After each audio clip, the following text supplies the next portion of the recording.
Hi everyone, Queeveen here from the comfort of my kitchen.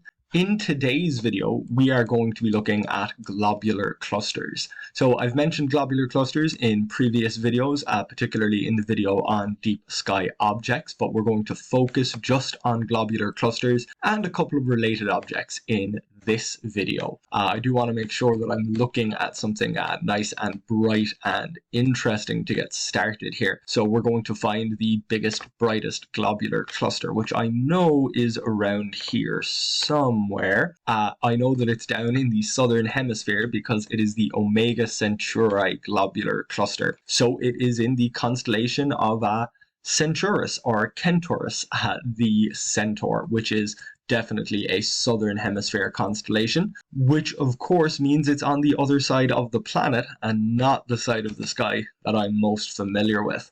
But luckily, globular clusters are nice and familiar. So this is the Omega Centauri globular cluster. It is nice and big and bright.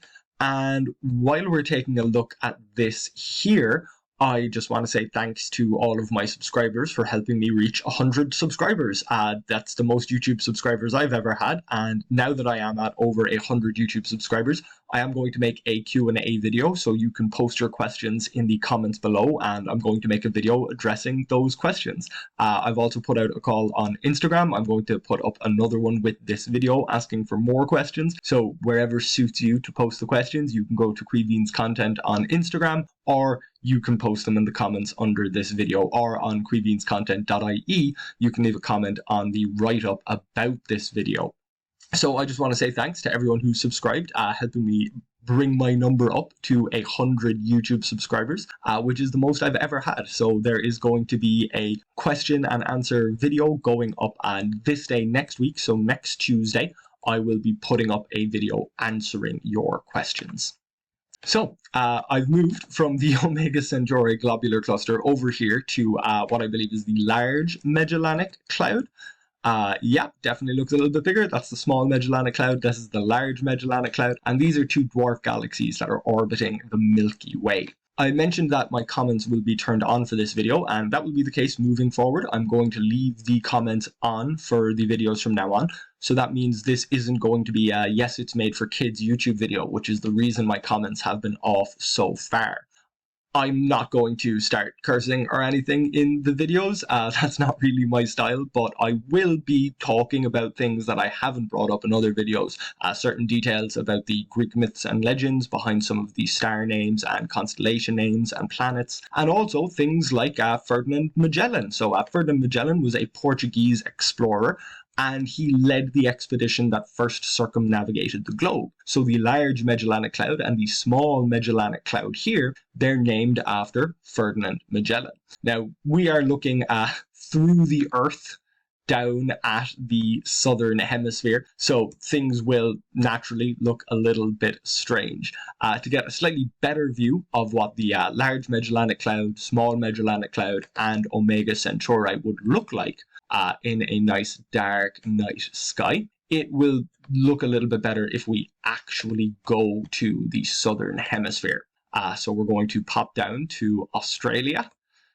There we go. And we are going to look, well, very close to morning time here. We can definitely see Mercury and Mars. They're going to be visible if you are in the southern hemisphere. Not so much for us here in the northern hemisphere. If you are in the middle of the desert, out in the countryside, down in the southern hemisphere, you can see the lovely globe of the Milky Way, and you can pretty clearly see these fuzzy shapes, the Large and Small Magellanic Clouds. Ferdinand Magellan was a Portuguese explorer, and he led a Spanish expedition which circumnavigated the globe. It left Spain, it went across the Atlantic, around the bottom of South America. It completely crossed the Pacific Ocean, although it took months, a lot longer than was expected. They went through the Philippines, out the other side, across the Indian Ocean, around the bottom of Africa, and all the way back up to Spain or Portugal, back to the Iberian Peninsula at least. So they completely circumnavigated the globe. Ferdinand Magellan didn't actually make it the whole way. He died in a battle in the Philippines. But as was the case for a lot of things in the 17th century, the age of exploration and colonization, Ferdinand Magellan was involved with things that we wouldn't exactly be proud of today, like slavery and slave ownership, having a slave translator, mistreating people, having a private store of preserved fruits which contained vitamin C, which helped him survive the 3-month journey across the Pacific, which not a lot of the crew survived. Only, I think it was 18 or 19 members of the 270-member crew made it all the way back to Europe. So some people are pushing to rename the Large and Small Magellanic Clouds. It hasn't been officially done yet, so I'm going to call them the name they are still currently officially called. But that's an issue. That's part of an issue. When it comes to astronomy, a lot of things were named when astronomy was really taking off around the time of the invention of the telescope, which was a very long time ago, the 1700s. So decisions were made and names were given that people wouldn't necessarily agree with today. And of course, Ferdinand Magellan was a big, important explorer, and Portugal deserves things named after it or related to it. There is a planet now, and a star and a planet named Lusitania and Viriato. Those are things that are up there, visible from Spain and Portugal. The Large and Small Magellanic Cloud aren't. They're on the other side of the planet. You can't see them. So naming them after something related to the Southern Hemisphere might be an idea.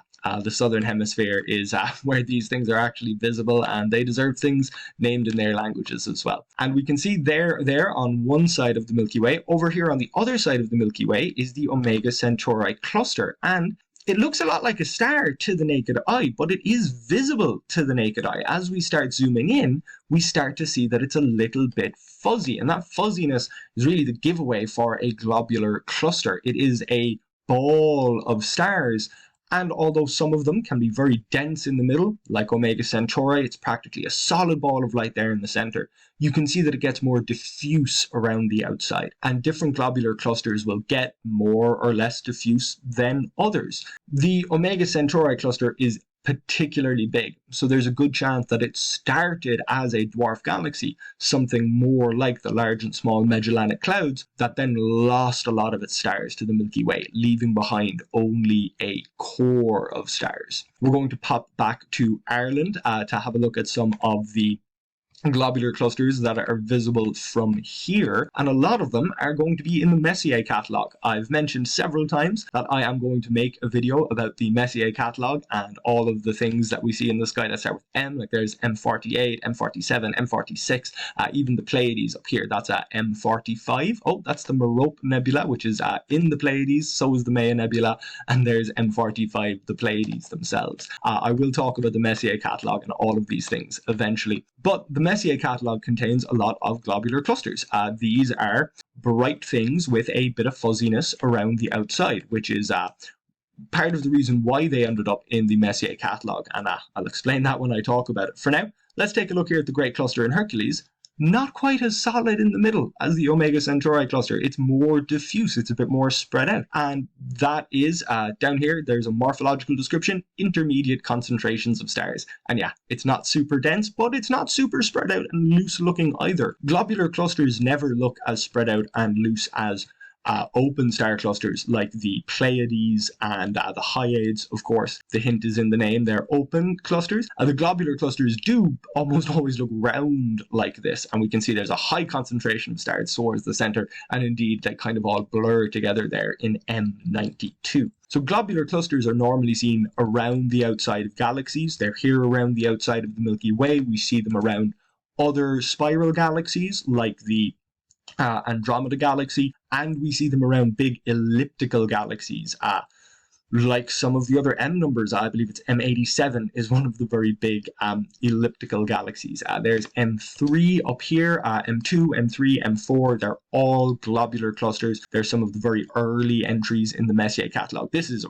really beautiful looking one, and globular clusters do look really, really nice, especially once you look at them through a telescope. And telescopes are really what made globular clusters recognizable. Before telescopes, even the ones that are visible to the naked eye, like the Omega Centauri cluster, if your telescope wasn't good enough, it wouldn't resolve them as multiple little stars like this. It would look, a little bit out of focus. It would just look like one bright dot. And we can kind of see that effect here when we're not fully zoomed in. I'll get rid of some marking just to make it easier. There we go. Kind of looks like a couple of stars next to each other, not really looking like one star, but not really looking like a diffuse collection of stars, which is what it really is. There's loads of globular clusters. If we take a look at the Andromeda galaxy, there's assumed to be about 500 globular clusters that we can see around that, and bigger galaxies like, again, I believe it's M87, thousands of globular clusters. And these globular clusters tend to be arranged in a certain way. We see more globular clusters towards the center of a galaxy than we do towards its edge. So by looking at the distribution of globular clusters around our galaxy, so here we are looking in towards Sagittarius, we can see a bunch of those circles with crosses here, which mark the globular clusters in Stellarium. There's different symbols for different things, which is very, very useful when you want to take a quick look at what's in the sky. We can see there's a bunch of globular clusters in that direction.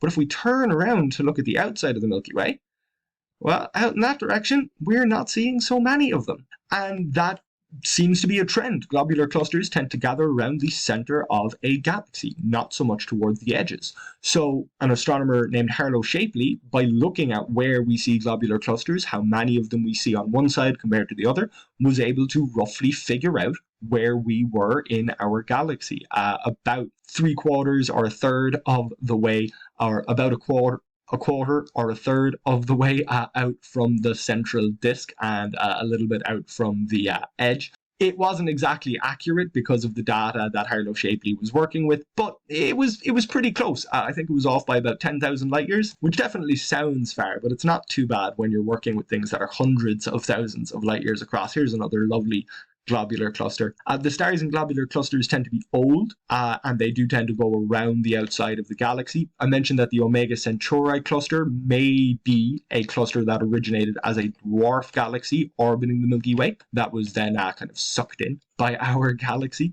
or lost a lot of its stars to our galaxy. Some globular clusters may have formed out of the galaxy. We know that an open cluster like the Pleiades here formed out of a dense region of hydrogen gas where there was a lot of star formation. There's a chance that globular clusters began as dense regions of hydrogen as well, that then formed a lot of stars which coalesced together.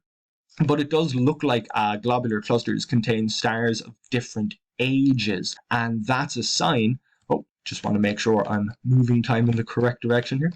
That's a sign that different stars, if they're of different ages, they probably popped up in different regions of space. They probably didn't come from the same cloud of gas. So there is a chance that globular clusters pick up stars from the galaxy, the same way hairs get lost from your jumper. The little bits of wool fiber in a woolen jumper can slowly wrap together and form little balls or pilling. So the pilling on your jumper as it gets older, it might be similar to the formation of a globular cluster around a galaxy. And we can see here as we approach morning time, and there's a lot of globular clusters coming up, because at this time of the year, as we approach morning time, that's when we're starting to see the center of our galaxy. So there's a load of globular clusters that we can see there. So I hope you enjoyed that look at globular clusters, and I want to thank everyone once again for subscribing to my YouTube channel. If you're subscribed to my YouTube channel, you're the reason that I now have 100 subscribers and will be doing a question and answer special next week. If you're not one of my subscribers, you could be. If you'd like to subscribe to my YouTube channel, if you enjoy this kind of content, and of course like the video if you liked this look at globular clusters. As I mentioned at the start of the video, you can also head to my website, queebeanscontent.ie, to take a look at some of this information written down. And if you'd rather post your question to me on Instagram under Queebeans Content as well, rather than leaving it in the comments here, of course, that's absolutely fine. I hope that you enjoyed the video, and I hope that you'll stick around for the next subscriber milestone in a few thousand more subscribers.